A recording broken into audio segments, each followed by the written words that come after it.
کراچی میں corona cases کی شرح 28% سے تجاوز کر گئی۔ سندھ کے دیگر اضلاع میں مثبت شرح 19% سے زائد ہو چکی۔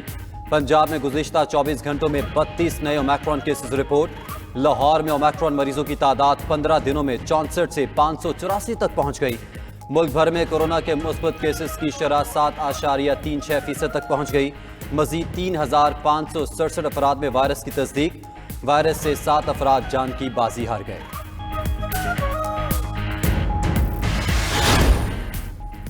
بوسٹر ڈوز بلا معاوضہ لگوائی جا سکتی ہے۔ این سی او سی کے مطابق بوسٹر ویکسین لگانے کے لیے عمر کی حد کم کر کے 18 سال کر دی گئی۔ اسلام آباد میں national command and operation centre کا اجلاس۔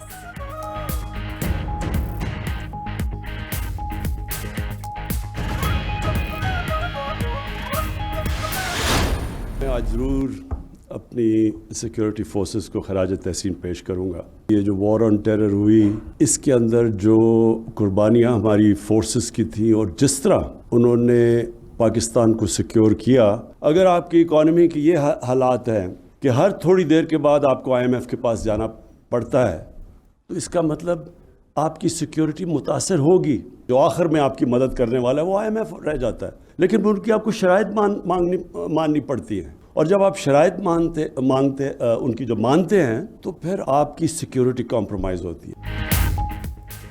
مجبوری کی وجہ سے IMF کے پاس جانا پڑتا ہے۔ وزیر اعظم عمران خان کہتے ہیں IMF کے پاس جانے سے سیکیورٹی متاثر ہوتی ہے۔ IMF کے پاس جاتے ہیں تو پھر ان کی شرائط ماننی پڑتی ہیں، جس سے سیکیورٹی متاثر ہوتی ہے۔ ملک کو محفوظ بنانے پر مسلح افواج کو خراج تحسین پیش کرتا ہوں۔ ملک کی معیشت کمزور ہوگی تو دفاع کمزور ہوگا۔ وزیر اعظم عمران خان نے قومی سیکیورٹی پالیسی کا اجرا کر دیا۔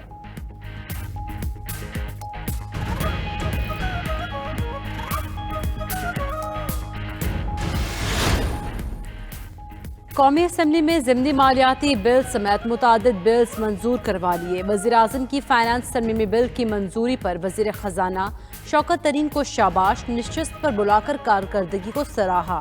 اسٹیٹ بینک ترمیمی بل منظور ہونے کے بعد بینک حکومت یا حکومتی اداروں کو براہ راست قرض یا ضمانت نہیں دے سکے گا۔ مرکزی بینک مہنگائی کنٹرول کرنے کا بھی ذمہ دار نہیں ہوگا۔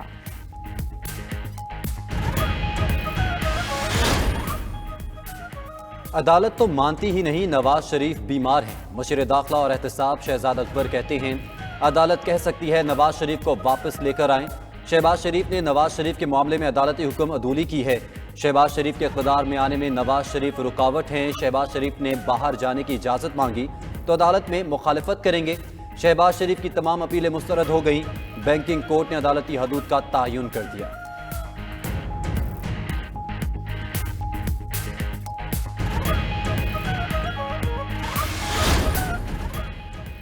اسلام آباد ہائی کورٹ کی ثاقب نثار کی مبینہ آڈیو کا فورینزک تجزیہ کرانے کی پیشکش۔ اٹارنی جنرل اور پاکستان بار کونسل سے غیر ملکی مستند فورینزک ایجنسیز کے نام طلب کر لیے۔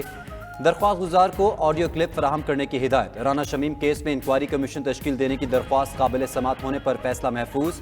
چیف جسٹس اطہر من اللہ نے ریمارکس دیے، اگر ثبوت نہیں تو یہ عوام پر عدالت پر اعتماد ختم کرنے کی کوشش ہے۔ ثبوت لائیں تو اس عدالت کو کمیشن بنانے میں کوئی ہچکچاہٹ نہیں۔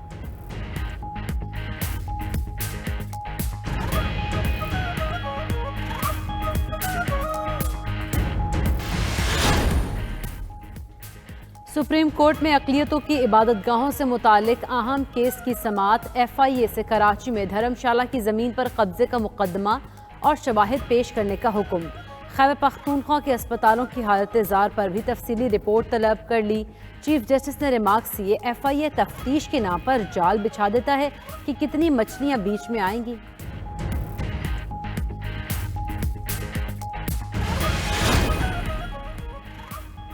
سندھ ہائی کورٹ نے مکہ ٹیرس کا غیر قانونی حصہ 1 ماہ میں گرانے کا حکم دے دیا۔ سندھ بلڈنگ کنٹرول اتھارٹی کو دوبارہ نقشے کی منظوری دینے کی بھی ہدایت کر دی گئی۔ عدالت نے ریمارکس دیے، شہریوں کو ہی مہاجر بنا دیا گیا، کروڑوں کے فلیٹس خریدنے والے سڑکوں پر آ گئے۔ جسٹس حسن اظہر نے کہا، نہیں چاہتے کہ مکینوں کو نقصان ہو، کسی سے زیادتی نہیں ہونے دیں گے۔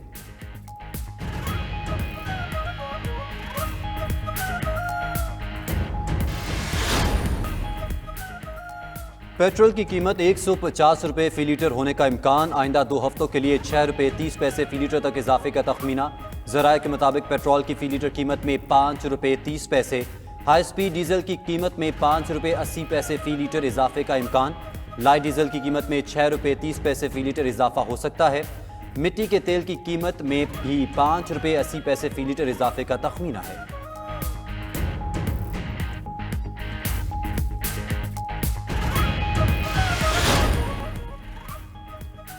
لاہور کی ضلع کچہری میں علی ظفر کے خلاف سوشل میڈیا مہم چلانے کا کیس، عدالت نے میشا شفیع سمیت 5 ملزمان کے قابل ضمانت وارنٹ گرفتاری کا تحریری فیصلہ جاری کر دیا۔ تمام ملزمان کو آئندہ سماعت پر 50,000 کے مچلکے جمع کروا کر پیش کرنے کا حکم۔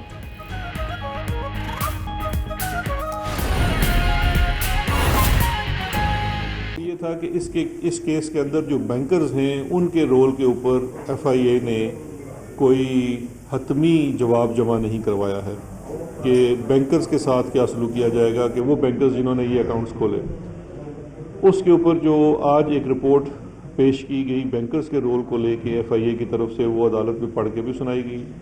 اس میں بینکرز کا رول جو تھا کہ اس میں ایف آئی اے کا یہ ماننا ہے کہ بینکرز کی کرمنالٹی کے ثبوت نہیں ملے، جو اس کے اندر بینکرز انوالو تھے ان کا جو کنڈکٹ تھا وہ ریگولیٹری فیلئر کا تھا، کیونکہ جو اکاؤنٹس ہیں وہ جو 14 بے نامی ان کے اکاؤنٹ ہولڈرز ہیں جو ان کے ملازمین ہیں، ان کی ایڈمیٹڈ پوزیشن یہ ہے کہ یہ اکاؤنٹس کھولے ہم نے خود تھے لیکن ان کی ماں پہ کھولے تھے، تو اب اس چیز کے اندر بینکرز کا ملوث ہونے کا کوئی ثبوت نہیں ہے، تو لہٰذا بینکرز کا جو رسپانسبلٹی تھی وہ یہ رسپانسبلٹی تھی کہ انہوں نے جب ان اکاؤنٹس کے اندر جہاں پہ اکاؤنٹ آپ کے کھلے ہوئے، اکاؤنٹ تو پرانے کھلے ہوئے تھے، جو ملازمین کے تنخواہ والے اکاؤنٹس تھے، کسی کی 15,000 کسی کی 5,000 کسی کی 20,000 تنخواہ تھی، جب ان میں اربوں روپے ٹرانزیکٹ ہو رہے تھے تو ان بینکرز کو اس کے اوپر ایس ٹی آرز جنریٹ کرنی چاہیے تھی جو نہیں ہوئی، تو لہٰذا ایف آئی اے نے ان بینکرز کے کردار کو لے کے، رولز کو لے کے، اور ان کا ایک نمبر بھی بہت زیادہ ہے بینکرز کا، کوئی 25-30 کے قریب بینکرز بن جاتے ہیں،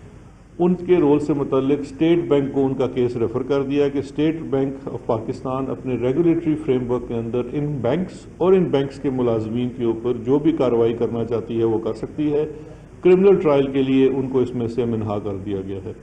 یہ رپورٹ بھی آج عدالت میں پیش کر دی گئی، اس کے بعد آرگومنٹس ہوئے دونوں سائڈ کے، اور پھر عدالت نے جب اپنا فیصلہ ریزرو کیا اور بھی کچھ دیر پہلے ان کا آرڈر آ گیا ہے، ریٹن آرڈر آ گیا ہے، اور اس ریٹن آرڈر میں انہوں نے ایف آئی اے کی جو درخواست تھی کہ جورسڈکشن اس کورٹ کی نہیں بنتی اس کو ایکسیپٹ کر لیا، اور جو چلان تھا وہ ایف آئی اے کو واپس کر دیا اس انسٹرکشنز کے ساتھ کہ جو بھی اس کی ریلیونٹ جورسڈکشن کی عدالت ہے آپ یہ چلان اس میں جمع کرا دیں، اور جو ملزمان اس کیس میں 2 تھے جو انٹرم بیل کے اوپر تھے ان کو 7 روز کے لیے ایک انٹرم بیل فردر ایکسٹینڈ کر دی کہ وہ پھر جو ریلیونٹ کورٹ جس کی جورسڈکشن ہے اپنی ضمانت کا معاملہ بھی وہاں لے جائیں۔ تو یہ ابھی اس کیس کا سٹیٹس ہے۔ اب اس کے بعد اگلا سٹیپ یہ ہونا ہے کہ یہ کیس اب اس کے بعد ایف آئی اے کی طرف سے اینٹی کرپشن کی جو جورسڈکشن ہے اس کی عدالت میں فائل کیا جانا ہے، چلان وہاں داخل ہوگا اور اس کے بعد معاملات وہاں پہ آگے بڑھیں گے۔ آف کورس آپ وہ پھر دیکھیں گے وہ جو پورا ایک ٹرائل کا سلسلہ ہوتا ہے وہ شروع ہوگا۔ یہ کیس، اس کیس کے بارے میں ایک کلیئرٹی، اور جو کچھ دن پہلے یہ لاہور ہائی کورٹ بھی گئے اس کے اوپر تھوڑی سی بات کر لیتے ہیں۔ یہ کیس آپ لوگوں کی یادداشت کے لیے بتانا ضروری ہے کہ یہ کیس ایف آئی اے کا جو شروع ہوا جب شوگر کمیشن بنایا گیا، اور شوگر کمیشن نے جب مختلف کیسز فیکٹریز کو دیکھا تو اس میں رمضان شوگر مل کے کیسز میں کچھ منی لانڈرنگ اور بے نامی اکاؤنٹس کا پتہ لگا، اور اس کے نتیجے میں یہ پھر انویسٹیگیشن ہوئی، اور وہ انویسٹیگیشن جب سامنے آئی تو یہ تمام رمضان شوگر مل کو لے کے اس میں ان اکاؤنٹس کا پتہ چلا، اور اس کے اوپر وہ کیس بنایا گیا، اور منی لانڈرنگ چونکہ ایف آئی اے کی جورسڈکشن ہے تو اس لیے ایف آئی اے نے کیس بنایا۔